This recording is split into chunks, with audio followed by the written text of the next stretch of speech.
Hello students, my name is Preeti. आज हम class 12 physics का चैप्टर 1 का लेक्चर नंबर 9 करने जा रहे हैं। इस लेक्चर में आज हम जिस टॉपिक को पढ़ेंगे वो है electric field lines. Electric field lines.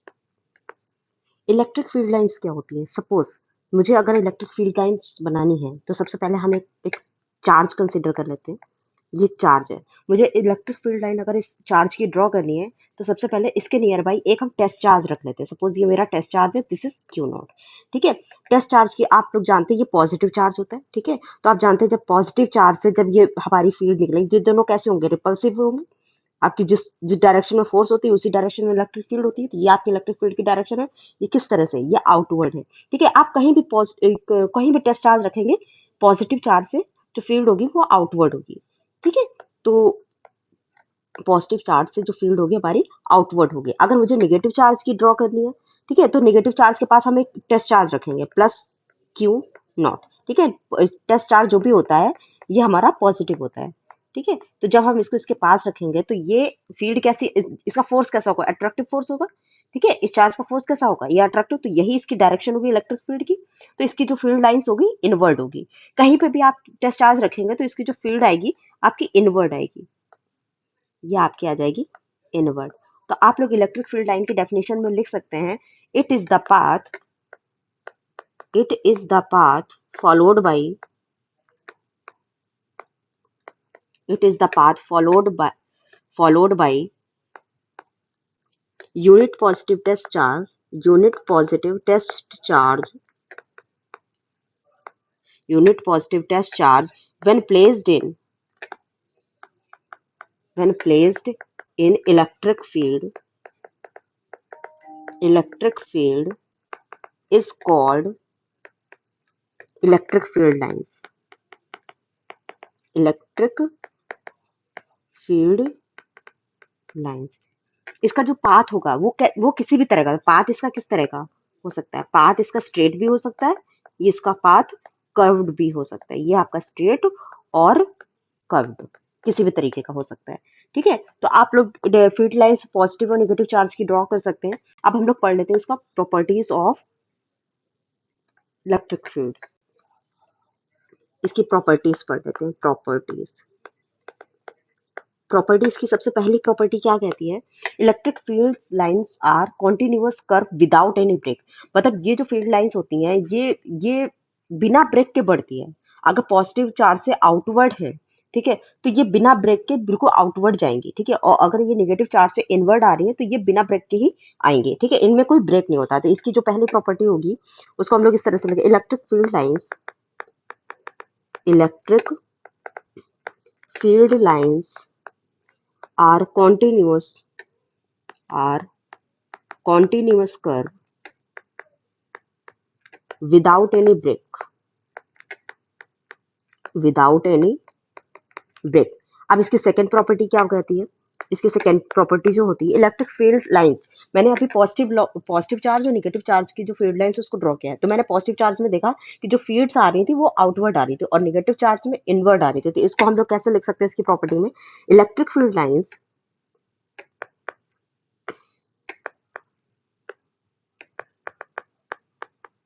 electric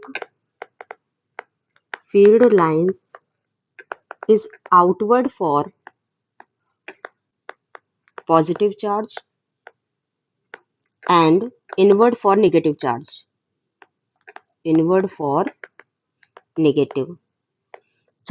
तो इसकी दो प्रॉपर्टी आप लोगों ने इसकी देख ली।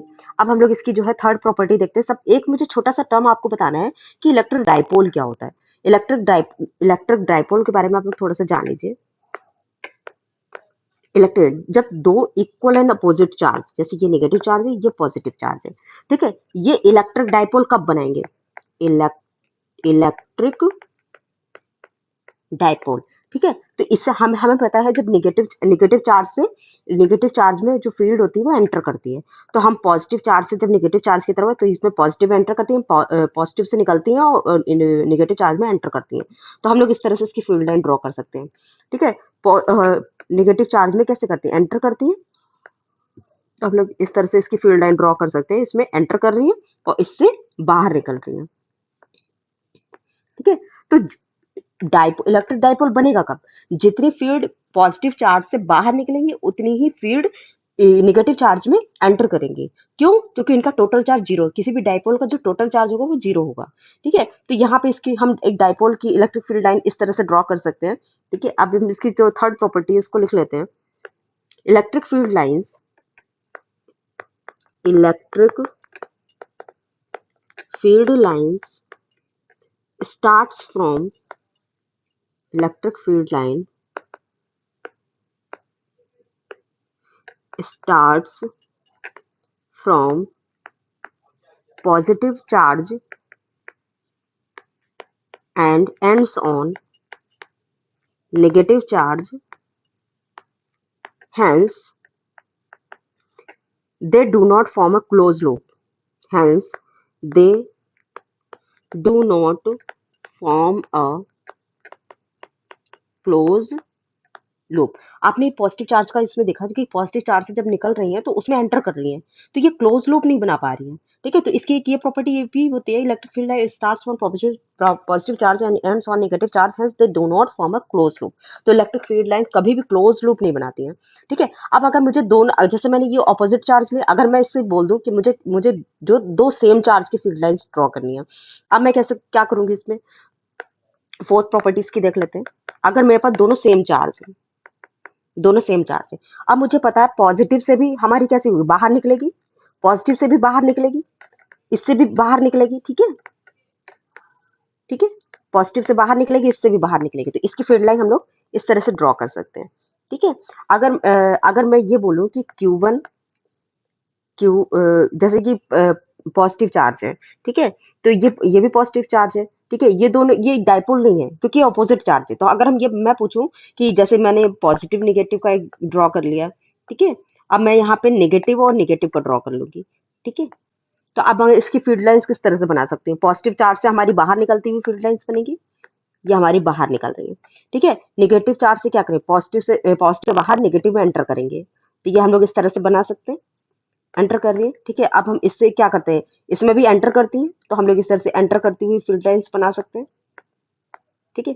और ये नेगेटिव चार्ज है, नेगेटिव चार्ज में मुझे पता है ये एंटर करती है फील्ड, तो हम लोग इस तरह से एंटर करती हुई फील्ड बना सकते हैं। ठीक है। यहाँ से एंटर करती हुई फील्ड में। अब आपका क्वेश्चन ये है कि ये आपका चार्ज Q1 है, या आपका Q2 है। यहाँ पे ये Q1, ये Q2, ये Q1, ये Q2। ठीक है। तो अब इसमें बताइए कौन सा डाइपोल बन रहा है। ठीक है। तो आप सबसे पहले क्या करते हैं? डाइपोल में पहला टोटल चार्ज जीरो होना चाहिए। मतलब जितनी इलेक्ट्रिक टोटल चार्ज जीरो कब होगा? जितनी इलेक्ट्रिक फील्ड लाइंस पॉजिटिव से निकलेंगी उतनी ही नेगेटिव में एंटर करेंगे। पॉजिटिव से निकलेंगी जितनी फील्ड लाइन, तो मैं देख रही हूँ यहाँ पे 3 2 5, यहाँ पे मेरी कितनी फील्ड निकल रही है? 5 निकल रही है। इसमें एंटर कितनी कर रही है नेगेटिव में? 1 2 3 4 5। ठीक है। तो इसमें मेरी 5 एंटर कर रही है, तो ये मेरा डाइपोल फॉर्म कर रहा है, तो इसको हम लोग बोलेंगे डाइपोल। ये हमारा डाइपोल नहीं है। ठीक है। ये दोनों सेम चार्जेस में नहीं फॉर्म होगा डाइपोल। ठीक है। तो आप लोग इस तरह से इसको देख सकते हैं डाइपोल किस तरह से फॉर्म होगा। अब हम लोग इलेक्ट्रिक फील्ड लाइंस की डायरेक्शन की बात कर लेते हैं। तो नेक्स्ट प्रॉपर्टी जो मेरी होगी फोर्थ नंबर, ये मेरी है fifth number, the direction of electric field. ठीक है। तो आपने जब इसकी फील्ड लाइंस ड्रॉ करनी, जैसे ये मेरा पॉजिटिव चार्ज है, ये मेरा नेगेटिव चार्ज है, आपको ये पता है कि पॉजिटिव चार्ज में हमारी फील्ड जो है बाहर निकलती है। ठीक है। बाहर निकल के इसमें एंटर कर जाती है, फिर इससे बाहर निकल के इसमें एंटर कर जाती है। ठीक है। अगर मुझे इलेक्ट्रिक फील्ड लाइन की डायरेक्शन निकालनी होगी तो हम क्या करते हैं? इसकी फील्ड लाइंस पे ही टेंजेंट ड्रॉ कर लेते हैं। ठीक है। ये हम कहीं पे भी टेंजेंट ड्रॉ करेंगे, ठीक है, तो मुझे उस फील्ड लाइन की डायरेक्शन मिल जाती है। ठीक है। तो जब तो टेंजेंट के थ्रू हम इसकी डायरेक्शन निकाल लेते हैं, तो अब हम लोग इसकी प्रॉपर्टी में क्या लिखेंगे? The direction of electric field line, the direction of electric field electric at any point is given by tangent drawn to the electric field lines, तो ये इसकी नेक्स्ट प्रॉपर्टी होगी कि हमें जो इलेक्ट्रिक फील्ड लाइंस की डायरेक्शन अगर निकालनी होगी तो हम लोग किस तरह से लिख सकते हैं। अब इसकी एक सबसे इंपॉर्टेंट प्रॉपर्टी जो नेक्स्ट आने वाली है कि कभी भी दो इलेक्ट्रिक, जैसे सपोज मेरे पास दो इलेक्ट्रिक फील्ड है, ठीक है, ये एक दूसरे को क्रॉस कर रही है, ठीक है, अब मुझे इस पॉइंट पे अगर मैं इसका टेंजेंट ड्रॉ करूँ तो इसका ये टेंजेंट ये होगा, इसका ये टेंजेंट ये होगा। तो आप ये देख रहे हैं कि इसकी दो डायरेक्शन आ रही है, ये भी इलेक्ट्रिक फील्ड की डायरेक्शन, ये भी और किसी भी इलेक्ट्रिक फील्ड लाइन की एक ही पॉइंट पे दो डायरेक्शन नहीं हो सकती। ठीक है, तो कभी भी हम इसकी जो नेक्स्ट प्रॉपर्टी है उसको हम लोग इस तरह से लिख सकते हैं, no two electric field lines, no two electric field lines cross each other, cross each other. इसकी बहुत इंपॉर्टेंट प्रॉपर्टी है, ज्यादातर एग्जाम्स में आई जाती है। ठीक है,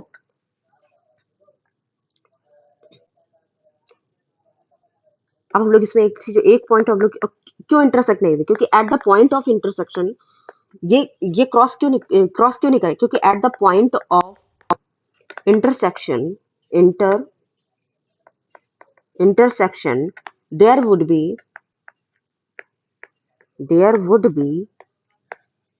tangent, that is two direction of electric field, two direction of electric field, which is not possible, which is not possible। ठीक है, तो किसी भी पॉइंट पे इलेक्ट्रिक फील्ड की दो डायरेक्शन तो कभी नहीं हो सकती। ठीक है, तो हम लोग ये कह सकते हैं कि जब उसकी दो डायरेक्शन मिल जाती है तो वो पॉसिबल नहीं है। तभी हम लोग इसकी एक प्रॉपर्टी स्टडी करते हैं कि कभी भी दो इलेक्ट्रिक फील्ड लाइन एक दूसरे को इंटरसेक्ट नहीं कर सकती, क्रॉस नहीं कर सकती। ठीक है, कुछ भी कह सकते हैं आप इसमें। अब हमारी जो नेक्स्ट प्रॉपर्टी है, इनकी क्लोजनेस, ये इलेक्ट्रिक फील्ड लाइन जितना क्लोज होती है वहां की फील्ड स्ट्रेंथ उतनी स्ट्रांग होती है। ठीक है, तो इसकी जो नेक्स्ट प्रॉपर्टी है, नेक्स्ट प्रॉपर्टी हमारी कौन सी, सेवन प्रॉपर्टी। ठीक है, तो हम लोग इसकी जो स्ट्रेंथ के बारे में बताते हैं, relative closeness between the electric field lines, between the electric field lines gives the measure electric field strength,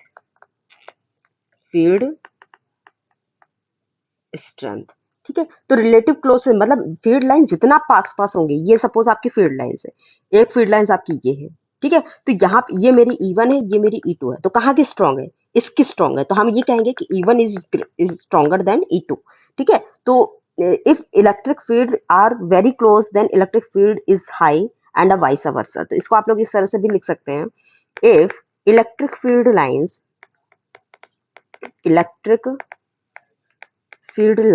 field lines are very close, then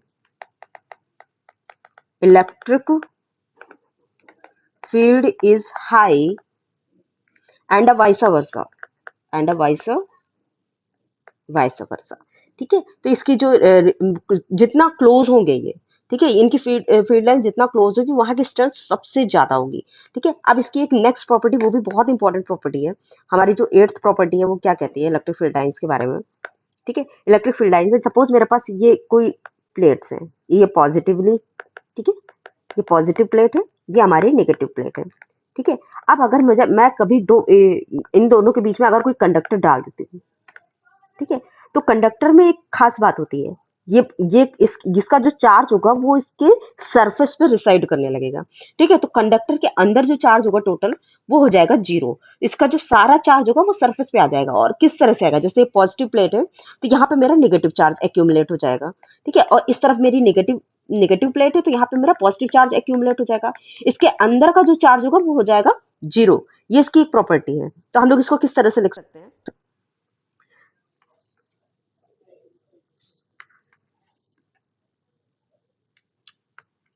ये हमारा कंडक्टर है। ठीक है, अगर ये इलेक्ट्रिक द नेट चार्ज, इसकी प्रॉपर्टी हम लोग इस तरह से लिखें, the net charge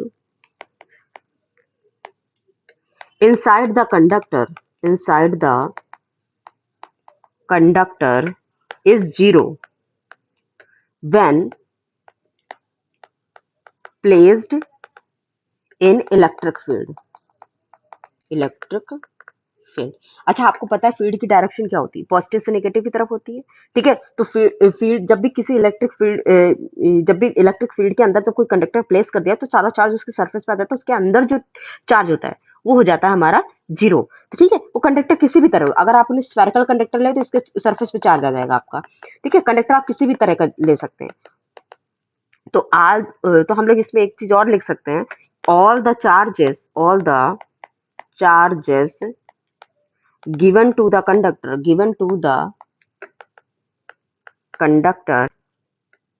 will reside on surface। ठीक है, तो जब भी इलेक्ट्रिक फील्ड लाइन में के अंदर जब भी कहीं पे इलेक्ट्रिक फील्ड लाइन अंदर जब भी किसी दो प्लेट्स के अंदर इलेक्ट्रिक फील्ड लाइन अलाइन होगी, उसके अंदर कोई कंडक्टर हम लोग डाल देते हैं तो उसके अंदर चार्ज 0 होता है। अच्छा, चार्ज 0 होने से क्या होता है, कोई कंडक्टर है, ठीक है, उसके चार्ज सरफेस पे रिसाइड हो गया, ठीक है, तो उसके अंदर चार्ज अगर 0 हो गया तो एक चीज और हो गई, उसके अंदर फोर्स भी 0 हो गया, क्योंकि इलेक्ट्रिक फोर्स मेरा क्या करता है, F equal to q E, charge 0 है तो फोर्स 0। ठीक है, और फोर्स अगर 0 है तो आपका इलेक्ट्रिक फील्ड भी 0 है। ठीक है, उसके अंदर की इलेक्ट्रिक फील्ड भी ऑटोमेटिकली 0 है। तो इसकी जो नेक्स्ट प्रॉपर्टी हम लोग लिखेंगे, electric field inside the conductor is 0। ठीक है, तो नेक्स्ट प्रॉपर्टी जो मेरी है वो इसमें हम लोग ये लिखेंगे, इलेक्ट्रिक फील्ड चूंकि चार्ज 0 फोर्स 0, तो electric field inside the conductor is 0। The electric field lines electric field inside the conductor is 0। ठीक है, तो ये इसकी नेक्स्ट प्रॉपर्टी, ये भी इलेक्ट्रिक फील्ड 0। अब हम इसकी नेक्स्ट प्रॉपर्टी देख लेते हैं, E इज, अच्छा जैसे कि मेरा ये जो मेरा कंडक्टर है, ठीक है, इलेक्ट्रिक फील्ड हमेशा इसके परपेंडिकुलर होगी। क्यों? क्योंकि चार्ज, अच्छा ये जो मेरे चार्ज है ना, ये स्टैटिक कंडीशन में, स्टैटिक कंडीशन, ठीक है, स्टैटिक कंडीशन, क्योंकि अगर ये चार्जेस मूव करने लगे तो करंट फ्लो होने लगेगी। ठीक है, तो हमारी चार्ज तो स्टैटिक होनी चाहिए। ठीक है, तो यहाँ पे जो इलेक्ट्रिक फील्ड लाइन होगी, ठीक है, वो हमेशा मेरी परपेंडिकुलर होगी। ठीक है, हम ये नहीं कह सकते कि इसमें किसी एंगल पे, क्योंकि इसके दो कंपोनेंट आ जाएंगे। ठीक है, ये मेरा ये जो थीटा के साथ वाला है, ये ई कॉस थीटा और ये E sine theta, perpendicular component E sine theta. तो ई साइन थीटा की वजह से तो ये बिल्कुल स्टैटिक रहेंगे, बट ई कॉस थीटा की वजह से इसके चांसेस है कि ये मूव करने लगे। ठीक है, तो इसका जो नेक्स्ट प्रॉपर्टी हम लोग लिखेंगे, E is always perpendicular। आप समझ रहे हैं, ई कॉस थीटा की वजह से चार्जेस मूव करने लगे। देखो चार्ज होते हैं स्टैटिक कंडीशन में, ठीक है, तो उसके ऊपर जो चार्ज होगा वो ऐसी स्टैटिक कंडीशन में बना रहेगा। ठीक है, अंदर चार्जेस 0 हो जाएंगे और उसके सरफेस पे रिसाइड करेंगे। तो E is always perpendicular, E is always perpendicular to the surface of the conductor, surface of the conductor। If E is not perpendicular, it would the component along the surface, which is not possible,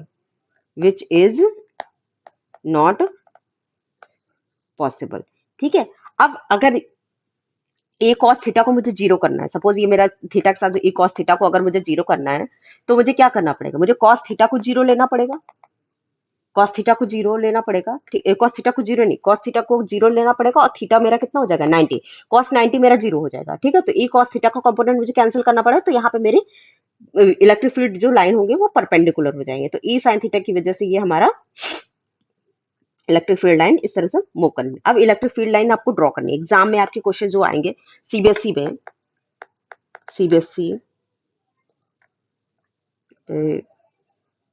में जो आपके question पूछे जाने वाले हैं, तो उस question को हम जरा एक बार देख लेते हैं। जैसे अगर आपसे पूछ लिया क्यू इज ग्रेटर देन 0, तो क्यू अगर ग्रेटर देन 0 है तो ये पॉजिटिव चार्ज की बात कर रहे हैं, आप इसकी फील्ड लाइंस अपने आप ड्रॉ कर सकते हैं। जैसे ये मेरा पॉजिटिव चार्ज है, तो मुझे पता है यहाँ पे मैं टेस्ट चार्ज पुट करूंगी, ठीक है, तो टेस्ट चार्ज मेरा पॉजिटिव होगा तो इससे आउटवर्ड होगा, तो हमारी जो फील्ड लाइन ड्रॉ होंगी वो आउटवर्ड की तरफ होगी। ठीक है, आप लोग फील्ड लाइंस ड्रॉ करते हैं। अब आपका सेकंड क्वेश्चन अगर आपसे पूछ लेता है Q is less than 0, Q is less than 0 means negative charge. ठीक है, अगर ये मेरा नेगेटिव चार्ज है, ठीक है, मैं यहाँ पे टेस्ट चार्ज पुट कर दूंगी, तो ये पॉजिटिव है, ये एक दूसरे को अट्रैक्ट करने लगेंगे। ठीक है, तो ये क्या करेंगे, यहाँ पे एक दूसरे के इनवर्ड आने लगेंगे फील्ड। आप कहीं भी टेस्ट चार्ज पुट तो ये इसके इनवर्ड आने लगेगी। ठीक है, ये आपका सेकंड क्वेश्चन हो गया। अब हम एक क्वेश्चन और कर लेते हैं। ड्यू टू अ डाइपोल, किसी भी डाइपोल की अगर फील्ड लाइन मुझे ड्रॉ करनी पड़ेगी, ठीक है, तो हम लोग किस तरह से कर सकते हैं। ये मेरा सेकंड है, ये मेरा थर्ड क्वेश्चन है। ठीक है, कोई डाइपोल की, due to a dipole, due to a dipole, तो डाइपोल की कैसे हम लोग ड्राइंग, जैसे मैं डाइपोल का मुझे पता है पॉजिटिव निकले, चार्जेस जीरो होंगे, ठीक है, तो जितनी फील्ड लाइंस एंटर करेंगे उतनी ही बाहर, जितनी फील्ड लाइंस एंटर करेंगे उतनी ही बाहर निकलेंगी। ठीक है, तो मुझे पॉजिटिव से आउटवर्ड निकालनी है, नेगेटिव में एंटर करानी है। ठीक है, पॉजिटिव से निकालनी है, नेगेटिव में एंटर करानी है, पॉजिटिव से निकालनी है, नेगेटिव में एंटर करानी है, पॉजिटिव से निकालनी है, नेगेटिव में एंटर करानी है।